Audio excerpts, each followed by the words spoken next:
Hi Cancer, this is Jov. Welcome po sa ating channel. By the way, Cancer, this is your multi-gigabyte tarot reading ngayong January 2026. Gamitin ang reading na ito bilang kabay lamang. Tandaan, Cancer, ito ay channel reading. This is for you, Cancer.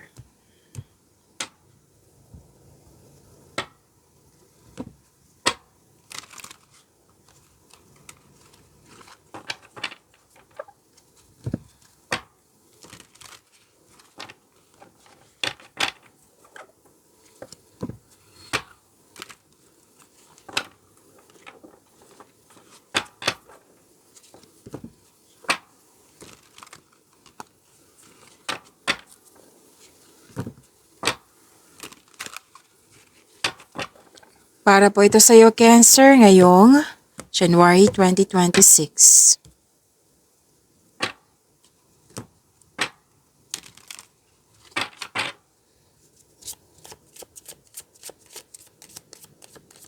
Angel number para kay Cancer. Angel number 31. Your approach to life is an effective mix of both practicality and imagination. Your mind is steering with creative ideas and you have the organizational skills to manifest them to life. Okay. So this is, okay, to attract more blessings, let us say the power affirmation. Let us say, I am disciplined. Again, I am disciplined. Angel number 31 po, Cancer. May bagong simula, may gagawin kayo na kailangan i-maintain nyo po yung positive thoughts nyo para ito ay ma-manifest mo. Maging flexible kasi gagawin. Pwedeng bago to sa'yo. Pwedeng bago to sa'yo ha. Tapos, prepare yourself kasi magiging busy ka nito. Gamit na gamit yung skills mo dito. At nakikita ko dito na kailangan mo magkaroon ng disiplina. Like, yun po, yung disiplina sa inyong mga ginagawa. Okay? And, yun, maintain nyo po yung positive thoughts. And, yung mga ginagawa mo, put a clear intention para ma-manifest mo to. Okay? Angel number 31.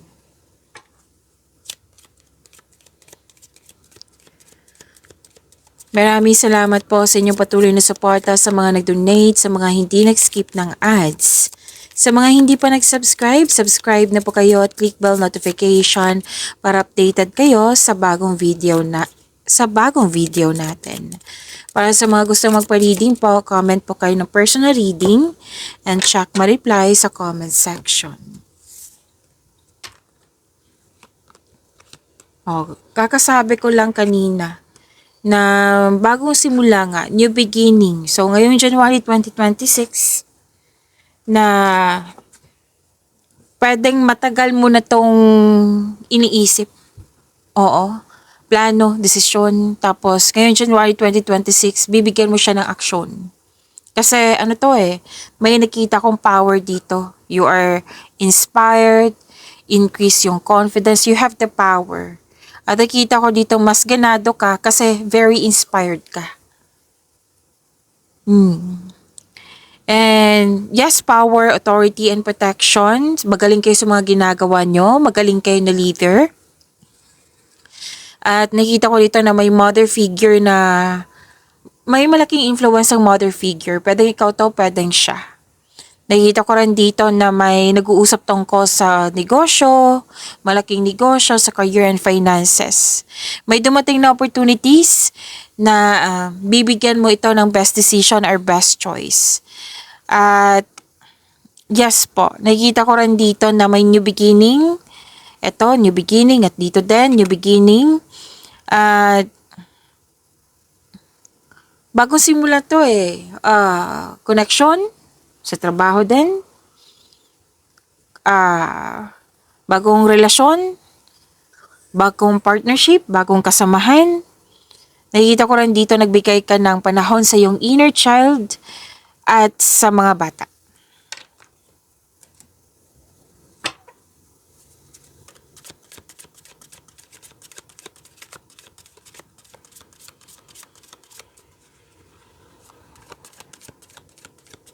energy ni Cancer ngayon January 2026.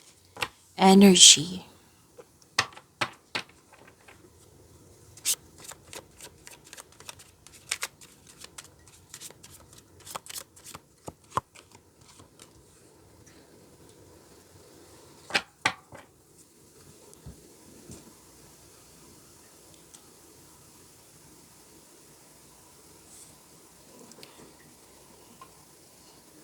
Okay. Para sa mga bago dito, kung may napansin ka na repeating message, yan po yung pinupush ng card sa inyo. Like for example, nanood kayo sa isang video reading nyo sa monthly, weekly, daily.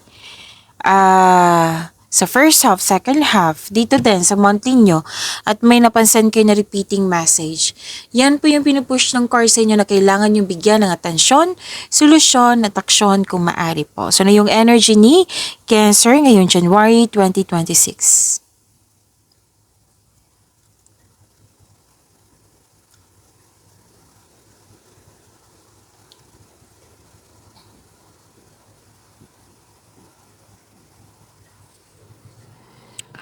Okay, intellectual ambition. Mas lumawak yung vision mo sa buhay.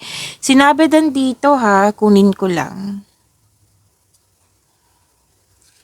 Okay, kunin ko lang. Saglit lang po. Okay. Sinabi din dito na magaling kayo na leader, right? You have the power. Dito din. At sinabi din dito na may mahalagang desisyon, may pipiliin, andito din sa dalawang card na ito.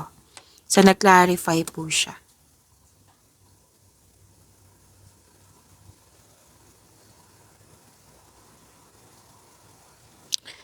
Mapag-isip kayo, matalino, patas, ethical, strong person, authority person, you want to win at all costs, masusunod yung desisyon mo, ideas or plano, ginagamit mo ang katalinuhan o lohika para makamit ang tagumpay.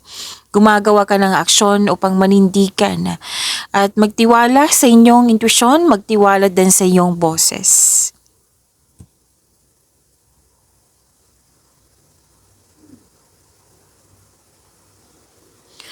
So, ginagamit mo ang lohika kesa sa emotion. Nagbigay ka ng mahabang pasensya. Remember, this is energy po. Pwedeng sa personal life, sa love and romance, sa career and money. Okay?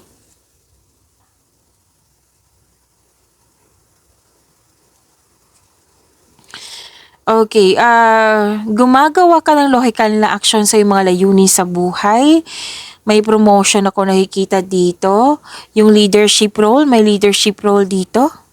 Yes, leadership role, what I meant, leadership role. Pwedeng yan na yung posisyon mo. Or di kaya may in-offer sa'yo na leadership role. Okay? Klaro ko lang. Kasi may nagsabi sa akin, ulitin mo. So, nakikita ko rin dito na ginakalang ka at kinikilala ka ng mga tao dyan. Nagdahil sa marami ka nang napatunayan. Tapos kung may legal concern kayo, makaka-receive kayo ng mabuting balita. Cancer.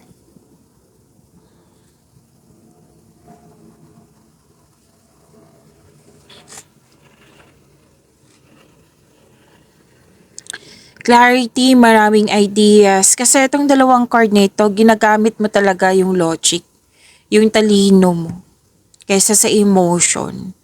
Marami kang ideas, clarity, new beginnings, nagkaroon ng determination.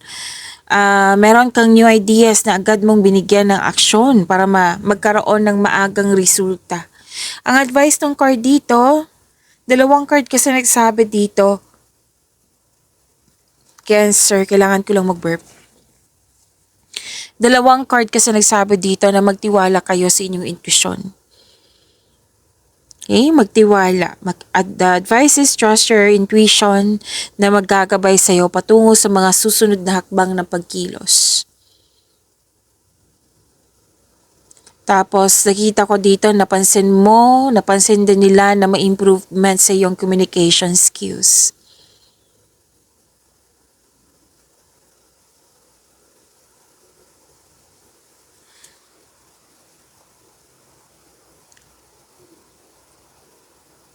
Okay, may mahalagang pag-uusap dito, oh. Maraming, maraming bagong insights and clarity kung paano pa i-improve yung mga ginagawa mo dyan. Kaperahan ba to? Project ba ito? Pwedeng sa relasyon to? So, clarity and new ideas para sa growth. Okay? Itong new ideas dito, para to sa growth mo, pag-level up mo. So, kailangan ng aksyon nito. Okay?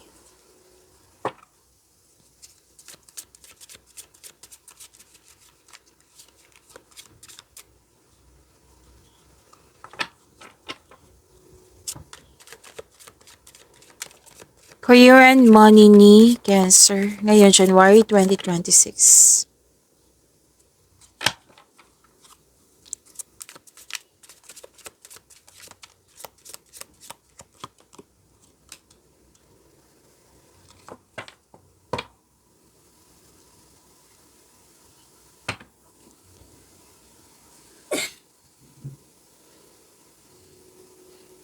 Sa career and money niyo po, Cancer, nakikita ko dito na may tradisyon na masusunod.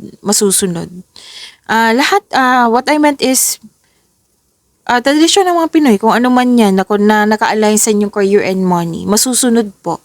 Pwede din po na masusunod yung decision, ideas, or plano mo, which is sinabi naman dito sa energy mo, na masusunod talaga. Pwede din na you're earning money as a teacher. Yes, may nakita kasi akong teacher dito. Teacher, professor, instructor, kung ano man yan, basta nagtuturo. And this is also means na pwedeng babalik kayo sa school. May usapin kasi dito, school, education, teacher, student. May usapin dito eh. Pwede din nag-self-study ka. Pwede din nagpasya ka ng masteral or mag-board exam para masunod yung traditional career path. You're moving up to the ladder of success. Pwede self-study ha. Or nagpa-enroll kayo. Like for example, sa school ba, sa workshop ba, sa seminar ba, yan. MS Job, senior na ako, wala na akong ganyan. Pwede din na taong malapit sa'yo. Like for example, anak mo na kasama ka sa kanyang tagumpay, sa kanyang plano. Baka ginawa niya yan, pwedeng ginawa niya yan, gagawin niya yan, hindi lang para sa kanyang sarili, para din sa iyo. Kasi tagumpay niya, tagumpay mo rin. Example po iyan.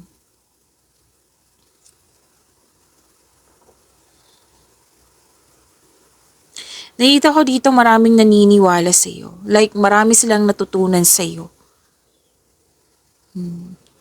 And yes, may masusunod talaga na dito. Tradisyon, you're showing your kindness to everyone.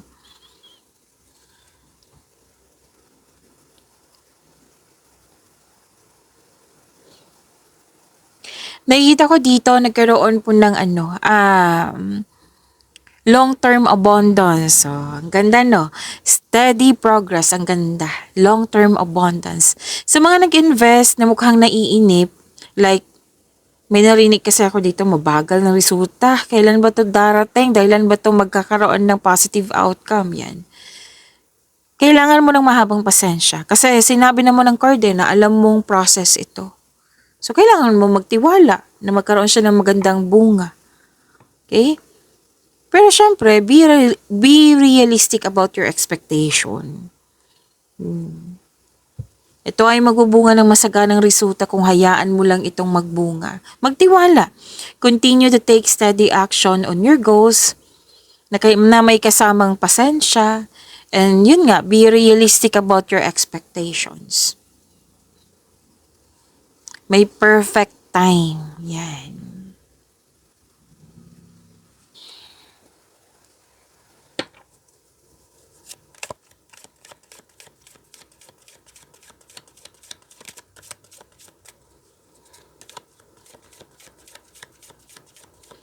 Love life, self-love, partnership, and romance ni Cancer ngayong January 2026.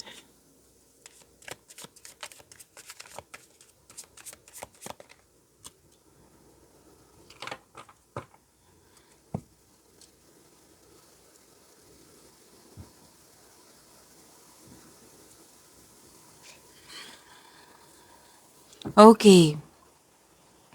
Nakikita ko dito na nagkaroon po ng,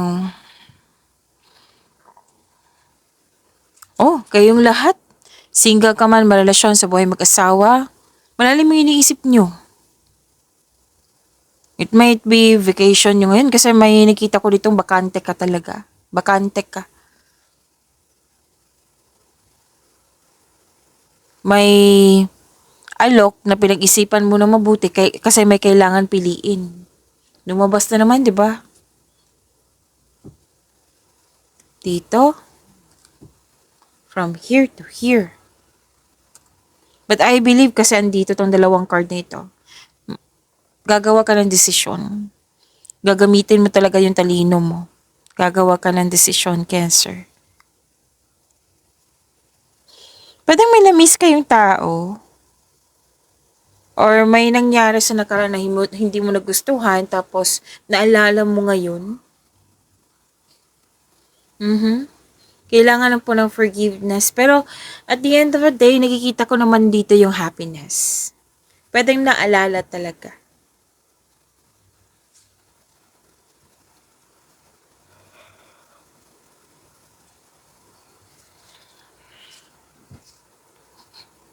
Sa mga single, handa na kayong pumasok sa buhay ng pag-ibig. Sa mga marelasyon, matibay. Matibay po. Actually, may dito, hindi nagkakaunawaan, nagtampo, isa sa inyo. Pero nakita ko dito, magiging happy kayo kasi mag-uusap, magde-date kayo. Magkaka-receive nga kayo ng magandang balita, oh. Magkakaroon ng pagkakaisa, magiging balanse po. Huwag kayong mag-alala.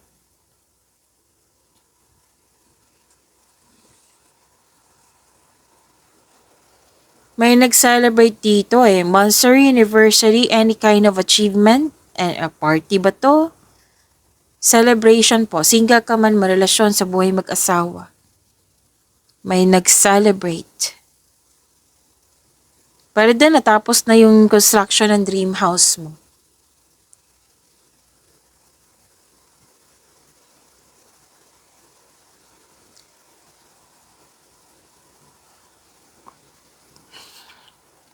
Yung parating sa iyo, sa mga single dyan, nakikita ko kasi dito na wiwirduhan.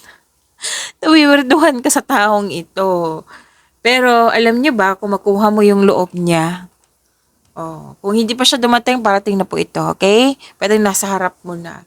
Nawiwirduhan ka Ang weird naman ng taong ito. Parang misteryoso talaga. Pero once makuha mo yung gusto. Kung once makuha mo na yung loob niya, may dito sinabing card na magkakaroon siya ng wonderful potential for deep love. Mas malalim.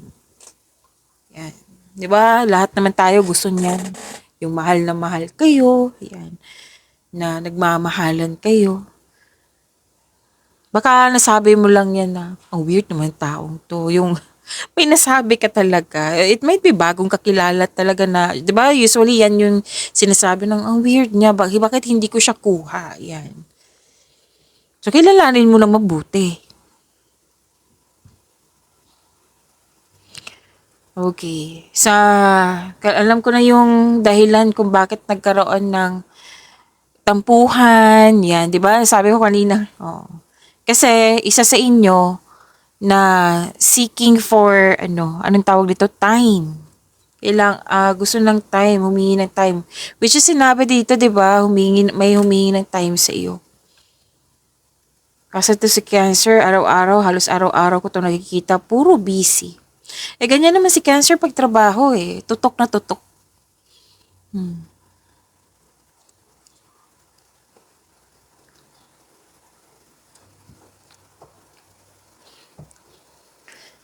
Sa mga single dyan, huwag po daw kayo magmadali na magkaroon ng relasyon, lalo na't hinihintay mo pa yung the perfect, the most awaited, yung nakatadhana talaga sa iyo kasi ibibigay ito ng universe, sinabi ng card mo. Kailangan mo lang magtiwala, trust and have faith, maging mapagpasensya. Habang hinihintay mo siya, patuloy mo lang alagaan yung sarili mo. Okay? Ibibigay po ito ng universe sa iyo.